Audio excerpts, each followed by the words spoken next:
Okay, in this episode, I'm going to be talking about dog training as a bit of a broad sense in regards to how it relates to just learning in general across different species. So let's dive right into it. If you talk about dog training in general, dog training is about teaching or the dog learning some sort of skill, right? Or the dog learning new skills or more constructive skills. The very fact that somebody is hiring you, contacting you, and telling you, "Hey, my dog is pulling, my dog is doing this, or my dog is doing this thing that I find very annoying. Can you please help me stop that?" When you do this, when you address this, what you're actually doing is you are teaching, hopefully, you're teaching the dog more constructive ways to deal with their situation. Okay? So, how this relates to learning in general. If you think about learning in a more broad sense, and you look at it as humans learning something, when you want to improve your situation, this requires the attainment of some sort of skill. Okay? When you're a child, in order to move from point A to point B, this requires learning a skill. Okay, as you're a very young kid, baby, toddler. If you want to go from point A to point B, you have two options really. You have to either cry and scream because that has worked in the past and wait for somebody to pick you up and hopefully have them guess what it is that you want. This is a very, very early signs of learning on a child, right? You want to improve your situation somehow, so you cry because this has worked somehow in the past. You were hungry, you cried, you got fed. But what happens is it's not always convenient. As you start to grow and mature, you want different things. You learn, the environment changes, and you're not always hungry. You want to go from point A to point B. This means that you can wait for somebody to pick you up and get you to where you want to go. If that works out, that's great. You got paid for that. This means this behavior, was met with this consequence, and now this works for you. But if that doesn't work, now you're still going to be crying. If you've ever seen a child go through this, you know exactly what I'm talking about. If you have children, you know exactly what I'm talking about. But what happens is when that doesn't work, when that's not convenient to the child, if you look at children, they're very, very innocent. They're very, very, they're little animals, right? And so what happens is they have to learn a skill. They have to learn how to walk. They have to learn how to crawl at least. And the desire to improve their situation gets them to try things and get them to where they want to go. Now, this process of learning happens when they start to move. And then what happens is these different random movements get them slightly in the direction of where they want to go. Okay, so you could argue that this is shaping.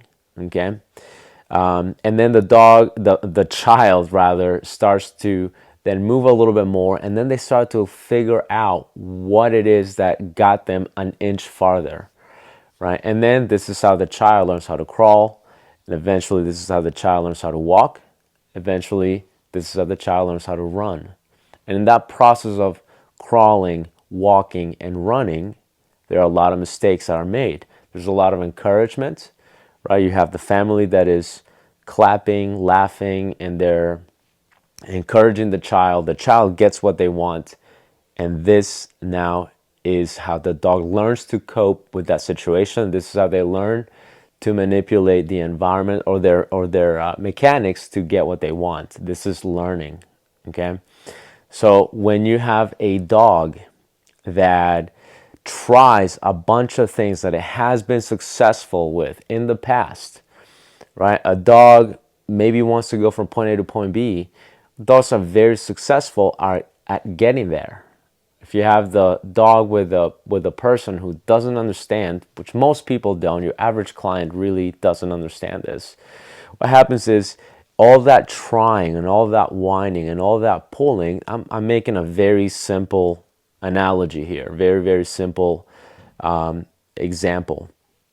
But when the dog is pulling and trying and pitching a fit and it gets to what it wants, this dog is learning a skill. So what happens is all that pulling and all that whining and all of that is getting the dog what it wants.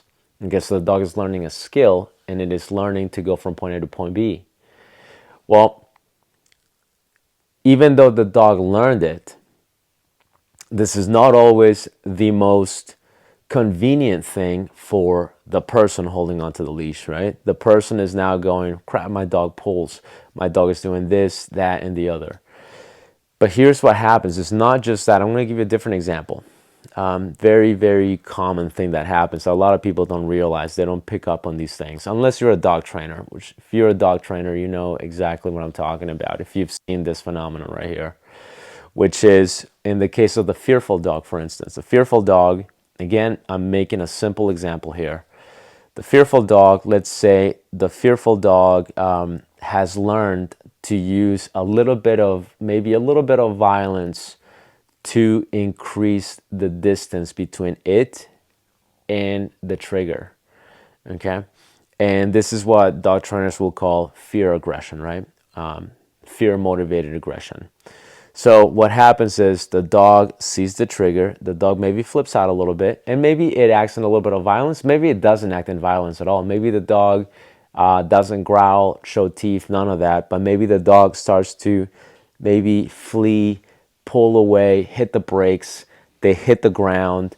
They kind of do this little motion because this is the best way that they have to deal with their situation, which is that thing is too close. I need to do something. I need to walk backwards. I need to, do whatever. And in the process of doing all of this, the person sees this and they go, oh my God, my dog, poor dog is afraid, which they realize this, they pick up on this. But what they do is through no fault of their own. They're not wrong for doing this. But what they'll do is they'll go, oh, don't worry about it. Let's get you out of here. All right. So here's what happened in that scenario. In that scenario, okay, there's a lot going on here. But in this scenario, a specific action, okay, a specific action, hitting the brakes, twirling, whatever it was that made this person go, wow, he's afraid. A specific action got the dog some sort of a reward, which reward was distance. So now the dog is potentially learning a skill, which means if I see something I don't like, the best way for me to control my environment is to hit the brakes, do this little motion, and then I immediately get distance. Either that goes away or mom or dad pull me away. Okay, I'm not talking about classical conditioning. I'm not talking about desensitization, counter conditioning. I'm not talking about that. That is more classical conditioning.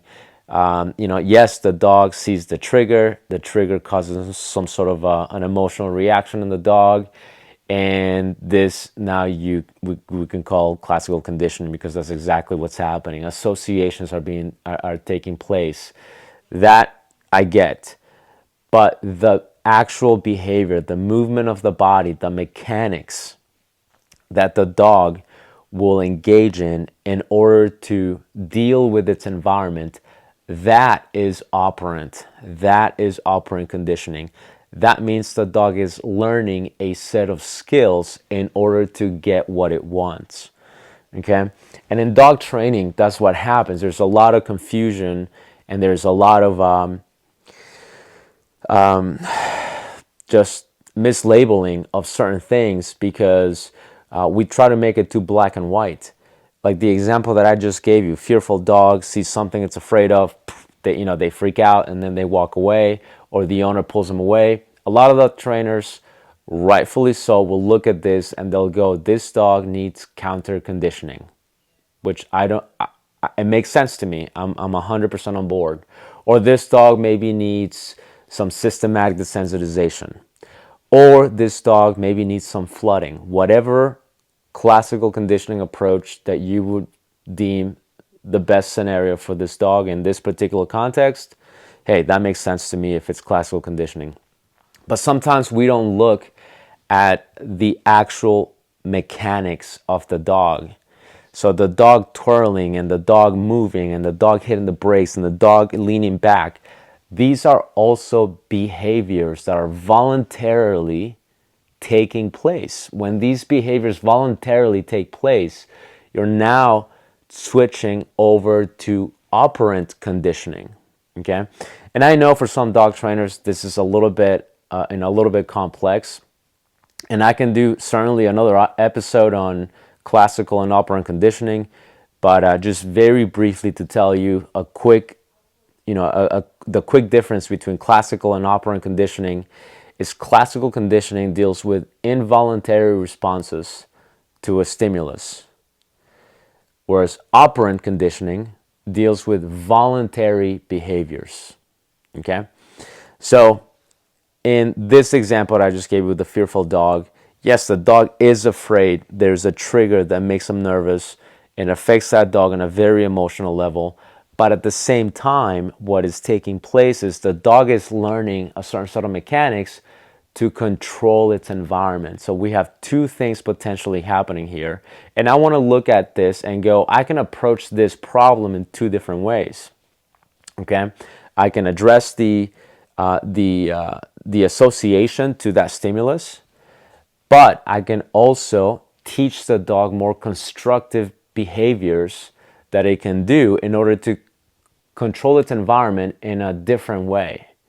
Okay, so the child, for instance, that is, doing the worm move and crawling the best way that they can, but it's taking them forever to get to what they want. We can go, hey, why don't we teach you how to crawl properly? Why don't we teach you how to walk? Okay, now the child has a much more constructive way to get what it wants, and all it had to do, it just had to learn a new set of skills to get what it wants. So with dogs, it's really the same thing that is taking place. The same thing is happening. Why this is important for dog trainers to know is because you really want to be open about different ways to deal with a behavior. Okay, I know dog trainers that in this scenario with the fearful dog that I just described, some trainers will go, hey, just tell him to stop it, and that's not an option, and he has to behave. You just have to correct him and make him behave. And that would operate under operant conditioning, meaning we're going to make that dog not do that, and he has to do this instead, right? This is incompatible behavior. So instead of doing that crazy thing, let's have you do this instead. This is how you're going to behave when you see this thing. That's operant conditioning. That's certainly one way to do it. Another way to do it would be, hey, why are you afraid of that thing? Got an idea? Why don't we address that? And why don't we change the association that you have to that thing and operate under the umbrella of classical conditioning and try to change whatever association or whatever misunderstanding you have with that stimulus. Okay? So those are two different ways to deal with this. And I could also do both. I could go, we definitely want to address what's happening here, what type of association is taking place, but at the same time, let's teach you some skills. Let's teach you something constructive to do in order to deal with this, with this picture, with this environment, with this stimulus. So learning happens like that, okay? When you learn something new, it is really in order to improve your situation. Okay, when you start a business, you have to learn new skills to improve your situation. When you go to a seminar to, maybe learn about public speaking, or you go to a seminar to learn about defensive handling, or you go to a seminar to learn about, BAT training, behavior adjustment training, whatever type of seminar or continuing education that you go to, you do it in order to learn a new set of skills so that you can improve your situation. This could be to be a better dog trainer, to be better at business, to be better at communicating with people, whatever the case may be. But learning is something that you do to improve your situation, okay? Whether it's learning, I need to show more impulse control, I need to not do that, or whether it's learning a brand new skill and learning how to deal with things differently. This will go across every different species, okay? Dogs are no different. We need to look at dogs as the animals that they are and not humanize them and go, well, you're just like people, but to really understand what learning is. And when you look at it that way, it just makes dog training just a little bit easier, because you're no longer just trying to figure out, how do I deal with this? You're actually thinking, why are you doing that? How is it that by you doing this, you feel like you're improving your situation? How has this behavior in the past improved your situation? And then how can we teach you a new set of skills that will improve your situation even more? So that rather than you just doing it because I want you to do it, you actually do it because you want to do it. Does that make sense? This is something that I want the dog to learn. This is something that works with people. This is something that works with really any species. This is why operant conditioning and even classical conditioning, this works on different animals, works on people. It certainly works on dogs. It just takes a matter of understanding a little bit, okay, and learning a little bit more about these two different topics, classical and operant conditioning. Maybe reading up on the subject a little bit more, and realizing that they're just animals, and animals learn under a certain set of scenarios. Okay, so this is one of the things that I wanted to certainly bring up. One of the things that I wanted to talk about. I'm very, very fascinated. Like I said in the previous episode, I'm very fascinated by learning in general. It happened with me when I talked in the last episode about learning martial arts. I wanted to learn martial arts, and why did I want to learn martial arts? One of the main reasons a lot of people get into martial arts, it's because they want to improve the situation in one way, okay? To me, as is the case in a lot of people, I wanted to learn to defend myself. It was important to me to learn to defend myself. When I was a kid, growing up in Peru, I lived in good neighborhoods, went to good private schools, but fist fights was just a thing that you did. We didn't have phones, we didn't have tablets. We did a lot of contact sports, and when you do contact sports, you're gonna have disagreements, you're gonna have emotions running hot, and when you have that and you have a bunch of little kids, you're gonna have pushing and pulling and punching and hitting and kicking and all kinds of things. And even though I got in a lot of these and I was able to hold my own, there were certainly deficiencies that I had that I recognized at a very young age, and that I wanted to improve on. So this is how I got started learning martial arts. It was the reason. It was the ignition for me. Okay. Just a little bit of a side note. The book, The Talent Code, talks about this. Not going to tell you about the entire book right here, right now, but it does talk about this being a potential source of ignition. And it was for me. It definitely was. I wanted to learn to defend myself, so I went at it and I became obsessed with it because I wanted to get good at it. I went to the Taekwondo studio and we did our thing. My very first day in class, they kind of did an assessment of where I was in terms of learning how to defend myself, and so they put me with one of the lower ranking students, not a white belt, but he was he wasn't a black belt either. He was one of the lower ranking students. Certainly knew way more than I did, and the guy just kicked my ass, completely just kicked my ass, right? in a very controlled manner. It wasn't a bloodbath. I didn't lose teeth, nothing like that. But that definitely told me, and it was part of the school's assessment. They did that with everybody, just kind of gauge your speed and your reaction time and all of that. Those were good times. Like I said in the previous episode, I was very lucky that I had a very traditional school that I went to, a very traditional instructor in in martial arts, and this was the process, and this was this is where you are. Now we're going to train you, and then we're going to do another assessment, and then you're going to see your weaknesses, and then you're going to keep learning, and then we'll do more assessments. And I mean, I had a blast. It was awesome. It definitely gave me an idea as to where I was, and it was, again, I was learning, and I was motivated to learn to improve my situation. Okay, and everything else that I've learned is the same thing. Sometimes as humans, you will go, I would like to learn that. I would like to learn to play that instrument. I would like to learn how to do that, even though it doesn't directly improve your situation, at least not immediately and not very apparently, but in a very deep, indirect way, it still improves your situation, right? You could go, well, I want to learn how to play the piano.